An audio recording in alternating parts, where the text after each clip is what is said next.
kebijakan ini tidak melakukan sesuai dengan apa yang tertera di undang-undang itu. Takutnya gini doang, takutnya Allah marah. Kalau Allah marah, bukan hanya manusia yang ngamuk, air bisa ngamuk, tanah bisa ngamuk, ya kan, api bisa ngamuk, angin bisa ngamuk. Karena itu nelpon. Nah, yang salah satu yang nelpon itu media TV One di Banten gitu. Dia suruh tolong Kang Holid datanya ikut meeting Zoom ya. Ya saya klik aja. Kan saya emang nggak pikir-pikir ya meeting Zoom tuh ya di HP aja, saya pikir kan nggak tahu live di TV gitu kan. Nah kemudian dia mempertanyakan segala persoalan penemageran laut itu, kejadian yang ini ya saya jawab apa adanya. Nah sepertinya itu setelahnya itu ada berita yang memberitakan bahwa nelayan nama Holid keceplosan ngomong pelaku. Nah itu kemudian besoknya diundang lagi ke TV One di acara Catatan Demokrasi ya, di catatan. Oke, jadi awal mulanya Pak Holid ini diundang di TV itu ya gara-gara dia sebenarnya keceplosan karena hadir di salah satu acara dan dia berbicara di sana, dan gara-gara kata-katanya dikatakan viral lah, makanya dia diundang di salah satu stasiun televisi di Catatan Demokrasi ternyata. Dan dari sanalah berawal yang kata-kata viral Pak Holid yang kita kenal. Demokrasi. Nah ini saya ngobrol di situ, ternyata kan di situ disandingkan dengan yang sifatnya kontradiksi gitu kan. Ya mau nggak mau ya kita ikuti gitu kan. Saya tuh nggak tahu akan bagaimana nantinya segala macam. Yang jelas ya saya ungkapkan apa yang saya ketahui di lapangan. Di awal-awal juga kan saya bilang bahwa saya makan dasarnya itu kan empiris gitu, serba pengalaman gitu kan. Kalau kita lihat dari kata-kata Pak Holid ini, dia itu orang yang berilmu, filsuf, kata-katanya itu sangat mendalam gitu, memiliki arti yang nggak semua orang itu paham, dan dia itu kayaknya dia ini orang yang istimewa gitu, berilmu gitu. Dengan kata-katanya kita dengar aja itu isi semua gitu, daging semua. Kemudian ya setelahnya itu nggak tahu menarik atau tidaknya ya, tapi yang jelas sih kepentingan saya bukan saya pengen viral gitu kan, misalnya pengen viral, pengen dikenal, itu bukan kepentingan saya gitu, nggak ada pikiran misalnya biar masuk TV lah, biar viral. Kepentingan saya adalah bagaimana saya menyampaikan ke publik tentang sesuatu yang ada di lapangan, di bawah gitu, bahwa ini ada persoalan gitu, ada kedoliman di bawah, dan ini harus saya ungkap gitu kan. Ya itu aja sih sebenarnya mah. Ada misalnya viral segala macam ya nggak tahu, itu sifatnya kan persepsi ya, sifatnya subjektif, terserah pemirsa gitu kan, bagaimana menilai saya gitu kan. Ya siapa sih saya gitu kan, seorang nelayan gitu ya, kalau bahasa pontangnya mah serbet rombeng loh gitu. Jadi bukan sesuatu yang wah yang hebat gitu kan, kemudian dilulukan gitu kan, kemudian akhirnya saya terobsesi gitu kan dari ketenaran. Kan udah saya bilang di awal, kalau kemudian saya itu motifnya ketenaran, ini juga akan membahayakan pemikiran saya gitu. Kenapa membahayakan? Artinya pemikiran tentang memperjuangkan hak-hak rakyat juga akan terganggu nanti. Nanti obsesinya ketenaran, malah saya lupa dengan perjuangan saya gitu. Jadi kesimpulannya Pak Holid ini adalah orang yang bertanggung jawab ya, karena dia fokus pada perjuangan rakyat, perjuangan dia di awal. Dia tidak mau mencari ketenaran, keviralan. Dia nanti takut terobsesi dengan hal itu dan dia lupa dengan tugas-tugasnya. Kemudian kalau kita melihat Pak Holid ini, dia orang yang cukup berilmu, dia itu orang yang lurus jalannya gitu.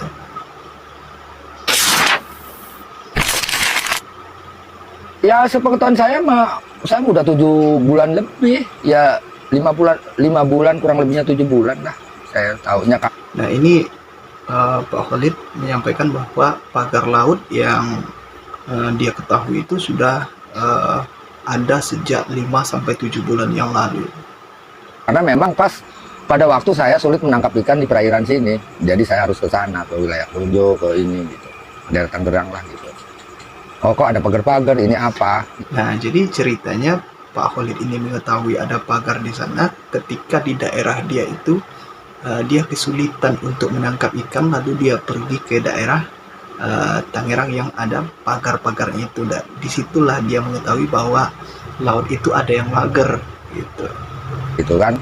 Ya tadi itu ketika ada kontradiksi, ini adalah swadaya gitu kan, bahwa ini adalah buat kerang bambu, buat apa gitu, rumpon udang atau apa. Ya saya pikir karena saya juga kebetulan ya belajar tentang budidaya, bagaimana budaya rumput laut, apa namanya, kerang hijau segala itu, ya bukan seperti itu modelnya gitu. Dan terus saya hitung-hitung juga kan, dana yang dikeluarkan itu nggak mungkin swadaya, nggak mungkin lah. Terus hitung-hitungan analisa ekonomi juga kan, kita misalnya niat nih swadaya mau bikin kerang bambu atau apa, hitung-hitungan analisa ekonominya rugi.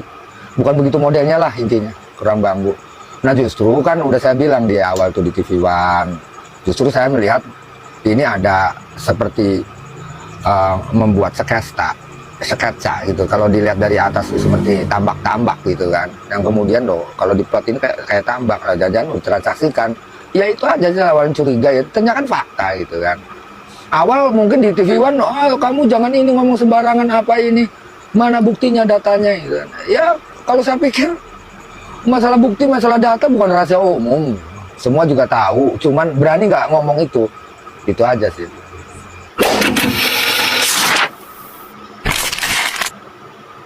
Justru kemarahan saya itu ketika saya sering ketemu dengan teman-teman nelayan di Tangerang, dan mereka ngeluh sama keluhannya seperti saya gitu. Karena merasa tempat mata pencariannya itu dipersempit gitu, nggak bebas gitu. Dan kita udah laporkan juga ke DKP, dan kelompok HNSI juga udah ngomong itu awal-awal. Dan cuman kan ya tadi itu kata saya kan, lagi-lagi berlaku berbuat itu tergantung dia punya niatnya apa. Awal-awal rame gitu nolak, nggak taunya diam ini, tapi kan itu nggak beres di situ. Ya lapor juga sama UDEN ke DKP provinsi. DKP provinsi ya juga nggak berdaya karena ini urusan pusat katanya. Bukan saya doang, artinya banyak kawan-kawan, artinya keberanian saya, kalau ngomong keberanian lah gitu kan, saya berani mengungkap itu ya karena memang udah saya bilang di beberapa stasiun TV, kita sebagai masyarakat ini udah terlalu diinjak. Nah diinjaknya ini bahkan bukan sembarangan, jadi udah diinjak di dataran yang paling bawah sehingga sudah tidak ada dataran lagi. Ya berarti kan nunggu loncatan tertingginya, saya bilang gitu. Ya inilah meledak gitu kan, jadi viral gitu kan. Ya mungkin ini juga kan kehendak Allah gitu kan, bukan berarti kemampuan saya, tapi mungkin inilah cara Allah untuk membantu atau mendengar jeritan masyarakat gitu yang terdolimi itu.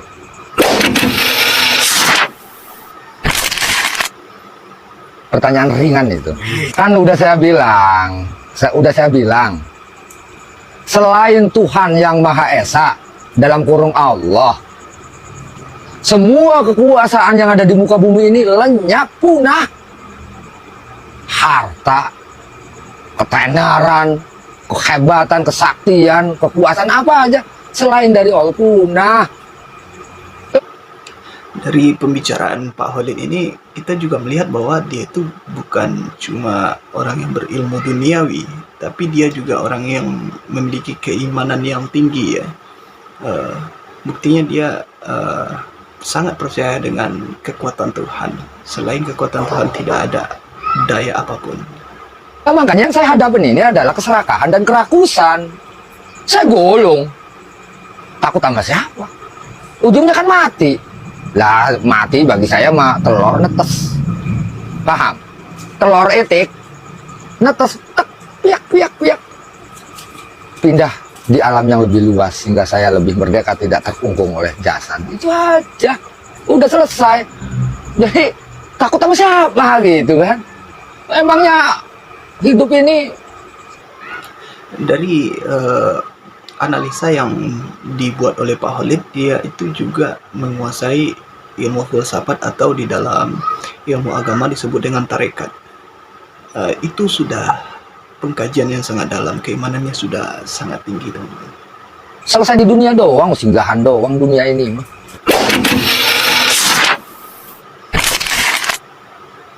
Tekanan, nggak ada tekanan, sama aja. Yang namanya hidup itu sebutnya ujian.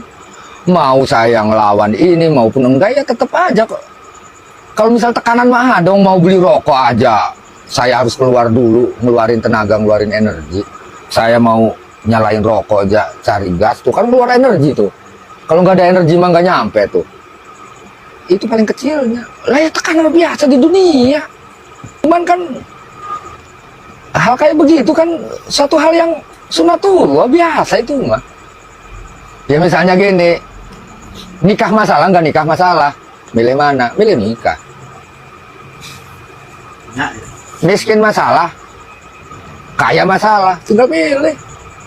Oh milih kaya, kaya apa?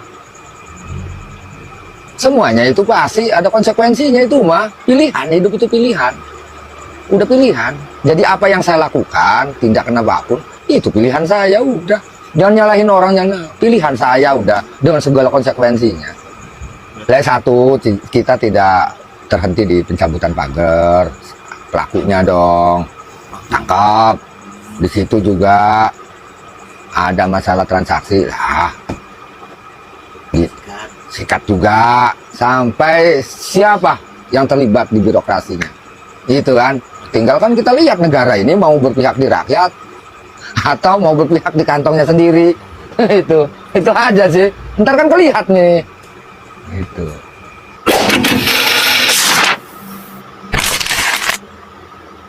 Ya harapannya gini, ya berarti kan kalau harapan itu kan kepada pengelola negara berarti kan gitu. Artinya saya berharap kepada pengelola negara, sudahi hal-hal yang sifatnya kepentingan sementara, kayak macam memperkaya diri, sudahi udah, percaya deh, tolong disudahi. Korupsi, ya kan orang-orang yang korupsi di kamarnya masih banyak berasnya, di ATM-nya banyak duitnya. Oh, ngapain sih hidup sementara gitu, sudahi. Ini akan membahayakan bangsa kita sendiri gitu kan. Yuk kembali sesuai dengan apa yang tertulis di undang-undang. Sesuai dengan apa yang tertulis di undang-undang dasar 45. Lakukan. Sila-silanya dilakukan, dipraktekkan secara betul. Udah.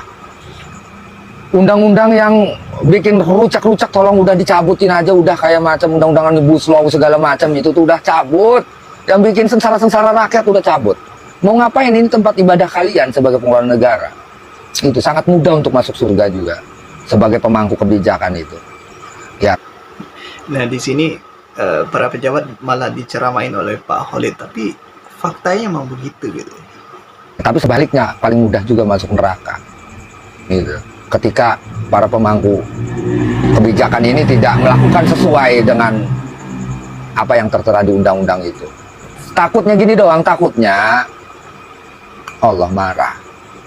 Kalau Allah marah, bukan hanya manusia yang ngamuk, air bisa ngamuk, tanah bisa ngamuk, ya kan, api bisa ngamuk, angin bisa ngamuk, karena itu makhluknya. Ya, itu aja pesannya.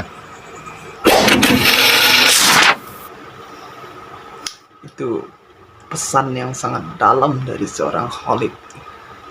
Jadi kalau kita memanggil nama Khalid, teringat saya kepada seorang sahabat Rasulullah yaitu Khalid bin Walid. Kami menghimbau kepada rakyat Banten khususnya, ya, umumnya kepada rakyat bangsa Indonesia ini dari Sabang sampai Merauke. Kami berharap masalah di Banten ini itu juga potret persoalan saudara-saudara kita di Rempang. saudara-saudara kita di Surabaya, saudara-saudara kita di Manado, saudara-saudara kita di pesisir utara Manado gitu, dan yang lainnya pasti ada banyak persoalan gitu kan. Nah ini sama gitu, kesakitannya sama, penderitaannya sama, ada gusuran, ada penyerobotan lahan, segala macamnya sama, yakin sama ini, yakin bukan di Banten doang. Nah maka dari itu sebagai sama-sama rakyat gitu kan, mari kita bareng-bareng bersatu. Buktikan bahwa negara Indonesia itu kedaulatannya ada di tangan rakyat. Rakyat yang mempunyai kedaulatan itu. Bukan siapa-siapa. Tidak ada rakyat, tidak ada tuh dewan-dewan, segala menteri, segala bupati, wali kota, segala macam. Nggak ada. Kalau nggak ada rakyat. Jadi rakyat itu adalah penting. Harus diutamakan, nggak boleh enggak. Nah, oke teman-teman, itulah tadi sebuah video dari Pak Khalid bagaimana cerita dia awal mula terjun ke televisi untuk berbicara tentang pagar laut dan harapan-harapan dia ke depan. Mari kita dukung Pak Khalid dan teman-teman semuanya, mari kita dukung semuanya agar permasalahan ini segera cepat selesai, dan jangan lupa tulis komentar kalian di bawah.